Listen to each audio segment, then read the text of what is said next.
When we consider what our responses are in conversations that we have in this particular moment around politics, around the direction the world is going in, around the future of our community, of our society, or our planet, one of the responses that we can notice coming up fairly often is a certain element of fear.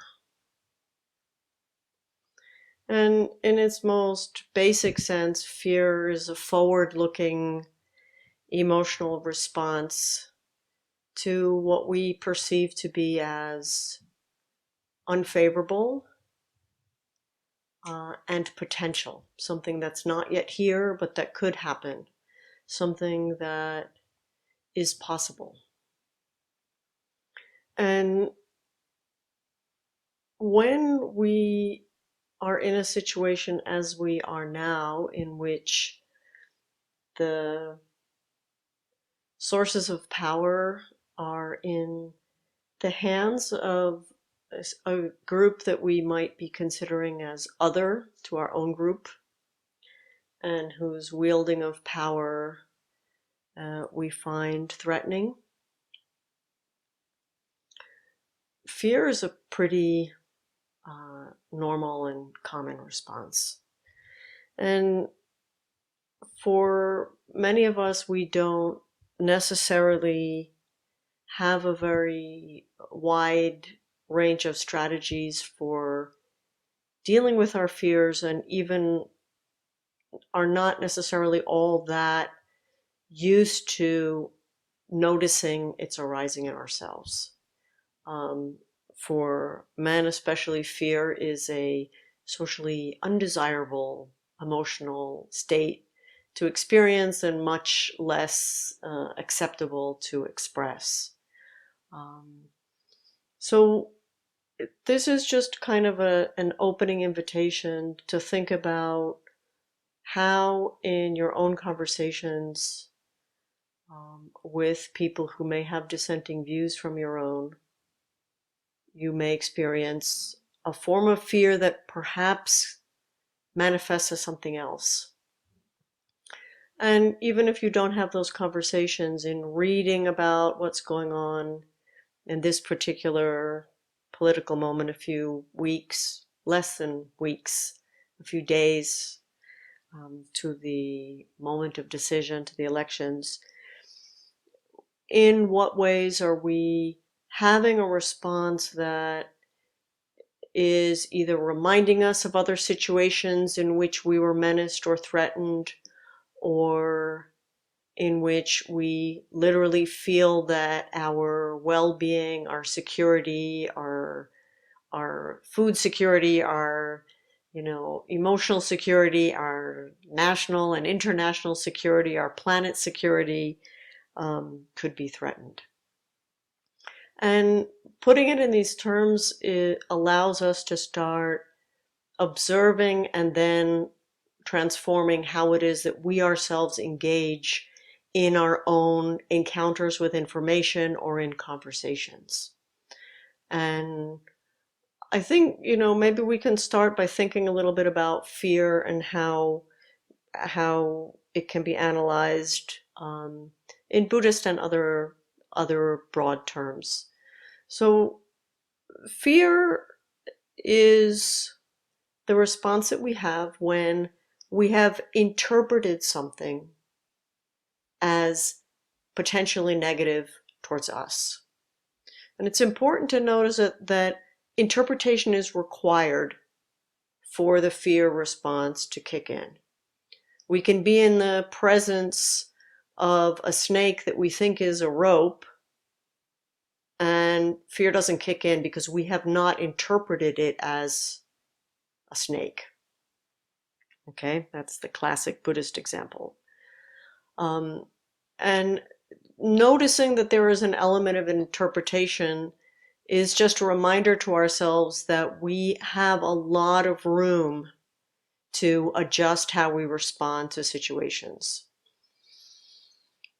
But at the same time, fear because it has such an important evolutionary role in our biological, physiological survival, fear is very tightly connected to our body and to a neurological and physiological response.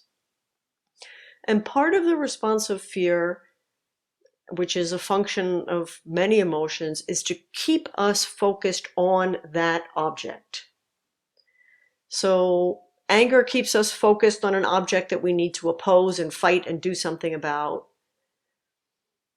Attachment keeps us focused on an object that we have identified or interpreted as necessary to our happiness.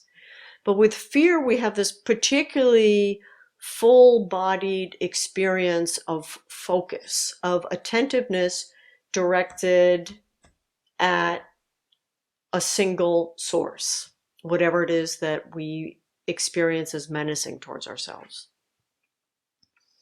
So we have this situation where we are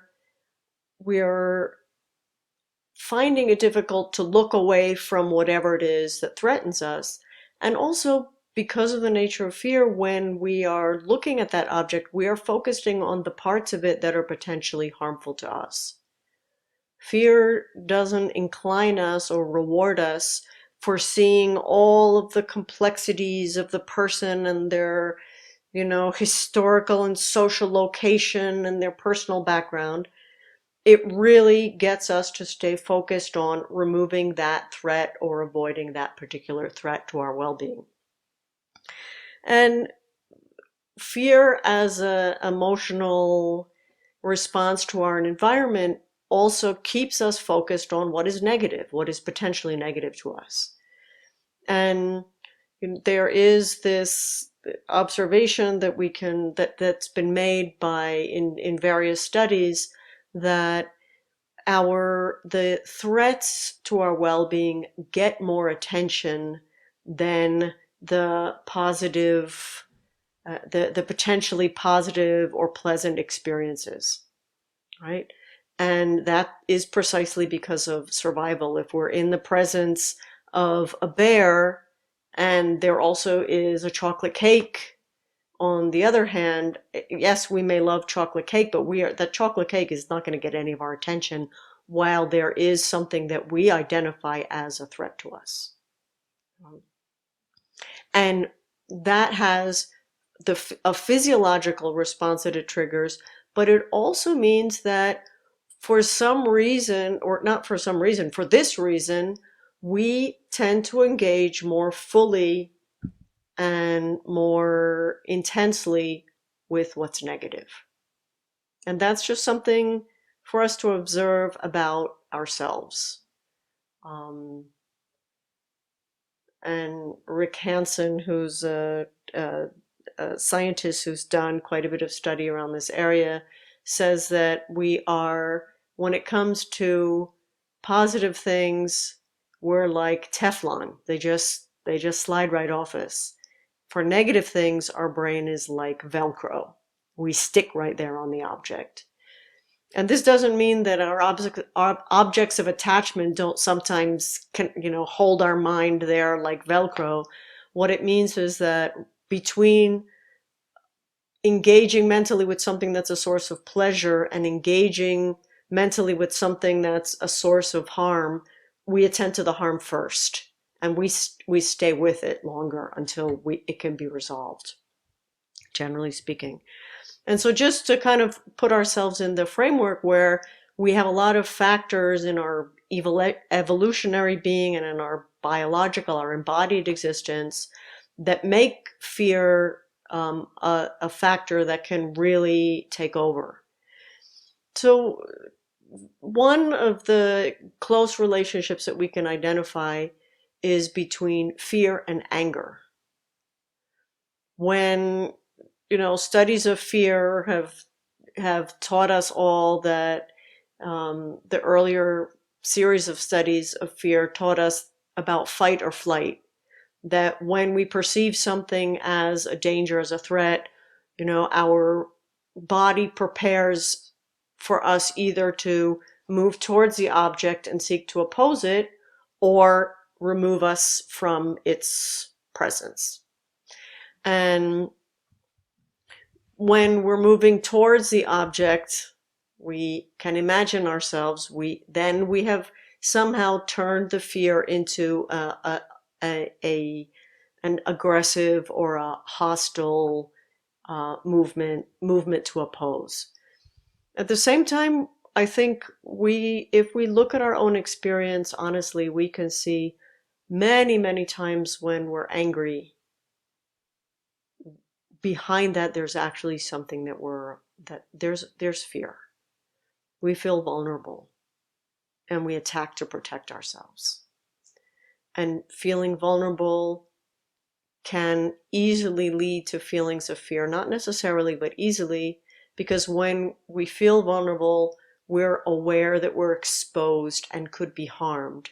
And if we have in our mental environment some object that we imagine or have interpreted as potentially harming us, our vulnerability can produce fear. And, we only need to look at, animals who are wounded to know that, perhaps the most dangerous state to meet an opponent is when they feel threatened or vulnerable, when they're harmed. And so this is a way for us to move from this experience of fear that we may identify in ourselves when we're speaking with others whom we understand to be wielding power over us personally or collectively, to a very easy response of wanting to push back, of wanting to defend ourselves, and therefore wanting to attack the one from whom we feel that we need to be protected or defended.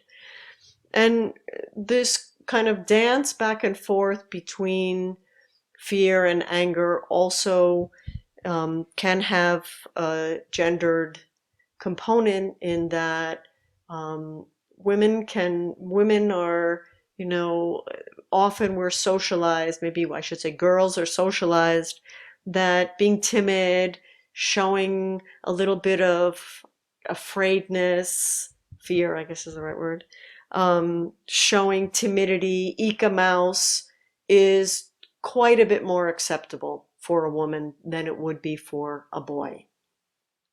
And anger, so fear is a little bit more acceptable, and anger is not so acceptable in women. We have lots of words for women who get angry.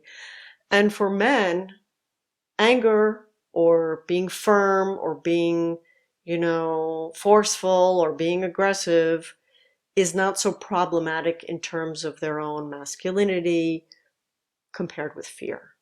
And so just to put those kind of dances, the differently gendered dances between fear and anger on our map as we start to explore this territory. And this doesn't mean that women don't get angry and men don't get afraid. I'm really just talking about what are socially condoned expressions of emotions. Right? Knowing that when there are two emotions that have a kind of door open between them and we pass back and forth internally between the two of them, when it comes time to manifest them outwardly, there might be one versus the other that's more comfortable for us to show publicly. But whether we experience fear or whether we experience anger when we are engaging with our political other or with our social other, in both cases, a certain way of viewing the other kicks in and gets held in place by the emotional response of fear or anger. And when we look at the object or the other with eyes of fear or with eyes of anger, we tend to solidify and treat as monolithic that person or group of persons that we're looking at. Just as with fear, we're not interested in wondering, how long that bear has been out of hibernation, and I wonder, how they pass their winter, and, what kind of food they might be interested in, what mood they're in. We just want to figure out what to do. We want to respond to them. And we're probably focused on how big they are and how small we are relative to them. So that kind of telescopic view that kicks in when we're looking at an object with fear or anger does not give us good conditions for connecting with other elements of the person that aren't compatible with that. And so we have sometimes these suggestions that when you're looking, when you're engaging in these, when you're viewing another in this solid way as an other, to try to see their positive sides, to try to think of all the benefit that we've received from them. And I think it's useful to acknowledge that that is very hard to do when our mode of engaging with them is filtered or determined by anger or by fear. Because we are coded and we are focused on the threat. It does not dispose us to turn around and look at them from all different angles. We don't want extra information. We only want information about the threat so that we can attend to it. And that is something that we need to be pretty conscious and pretty determined if we're going to do something about. So when we're talking to another person, or when we're considering another person and recognizing that they have these views that are distinct from ours, what is it that we're focusing on? And, within a Buddhist context, anger and everything that shares the structure of anger, as well as attachment and everything that shares the structure of attachment, are similar, and they're all supported by what's called ignorance. Or you could call it confusion. The ignorance or the confusion that's involved is that we are looking at an object, either with attachment or with any form of anger. We're looking at an object and we are focusing on some element, some characteristic, some aspect, or some side of that person or group of people. And we're treating it as if it were pretty much everything, the whole of who they are, the defining characteristic besides which all others pale, and therefore I don't need to look at them. And when we look at something through a lens of anger, we really see it as just bad, just wrong. And we have different adjectives that we might put: stupid, uneducated, backward, selfish, cruel, vulgar, whatever adjective we might put there. Though what we consider to be good, we have lots of other different kinds of adjectives that we put. But once we've put some adjective, or we've defined that object or person for ourselves, that we then treat them as if we now know pretty much what we need to know about them. And when we're looking at a group of people, the violence that this does to the wholeness of each person can become pretty clear. So when we're engaging with a number of different people, even just mentally engaging with them, and they all belong to this other party, or they're backers of this other horrible person that we can't believe anyone would ever vote for, we group them as ex-supporters. And that grouping itself effaces the wholeness of their humanity. And we're doing that in our way of engaging with them. And so one of the really important pieces of work that we try to do in meditation, in many different elements of study and practice in a Buddhist context, is to de-solidify,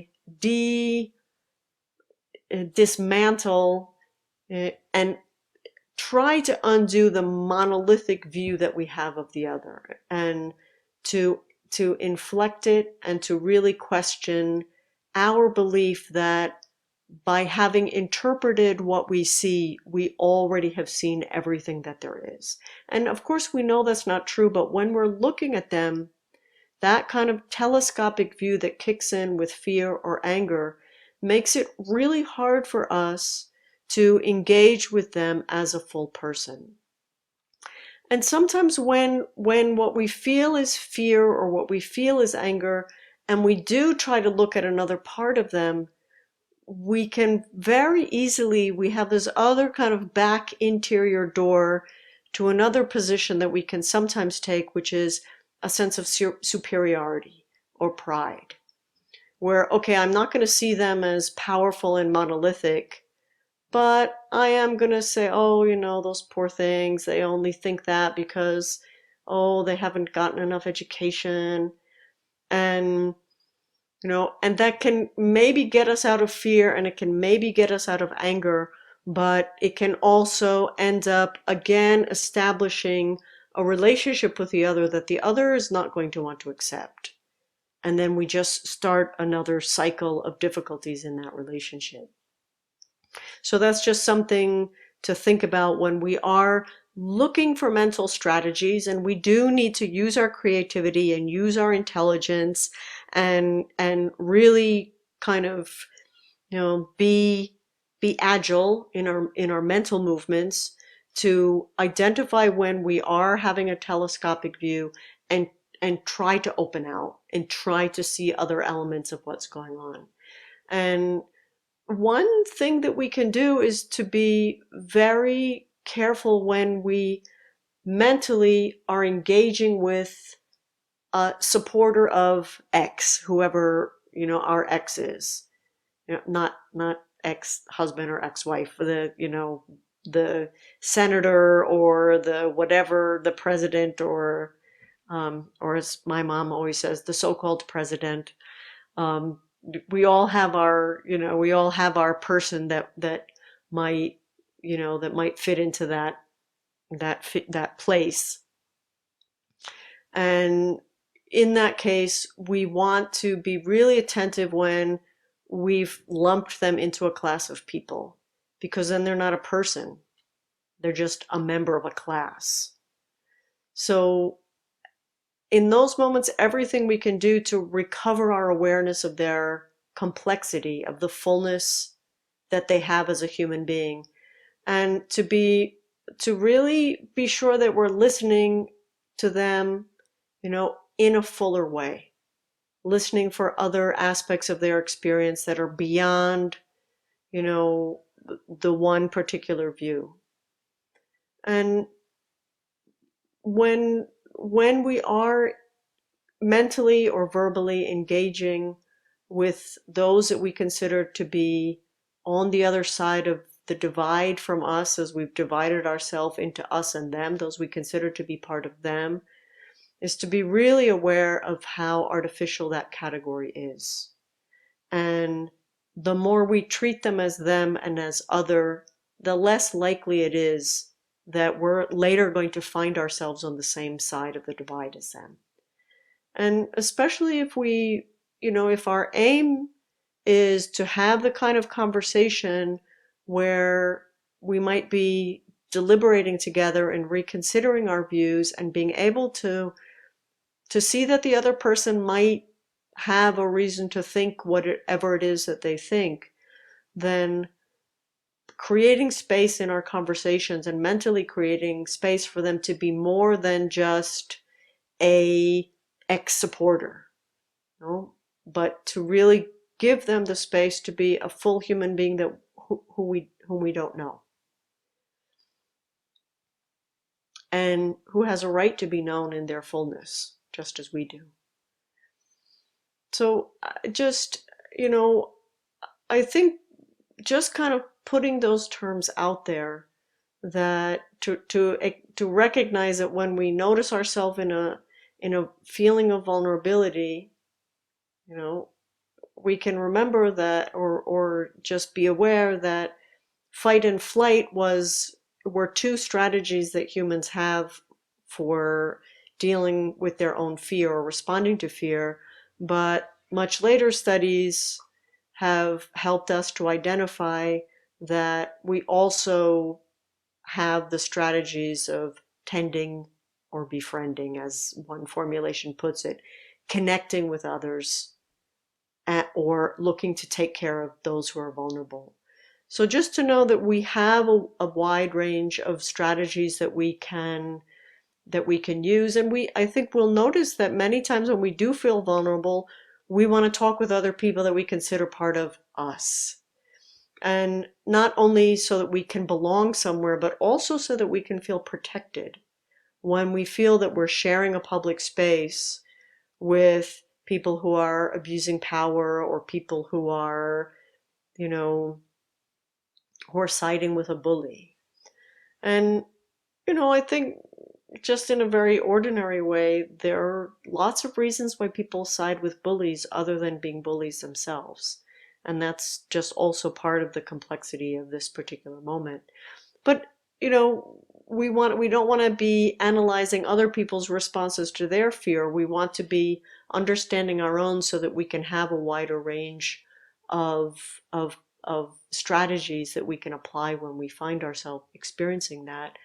And so taking action to protect the vulnerable is a really good strategy for fear. Connecting, feeling ourselves to be part of a collective can help to bring down the experience of fear. And neither of those encourage us or dispose us to go through the back door, either of pride or of anger. And I think, just as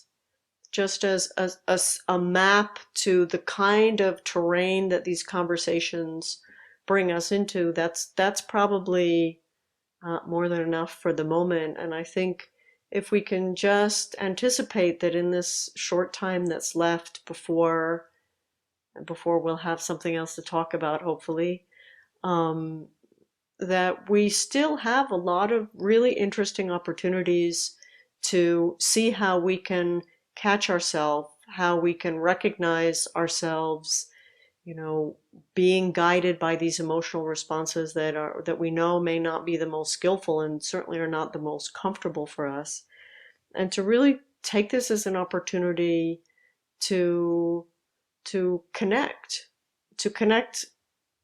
ultimately not only with others whom we identify to be part of us, but to recognize that everything that's just been described is going on both sides of the divide. Them is seeing us as their them.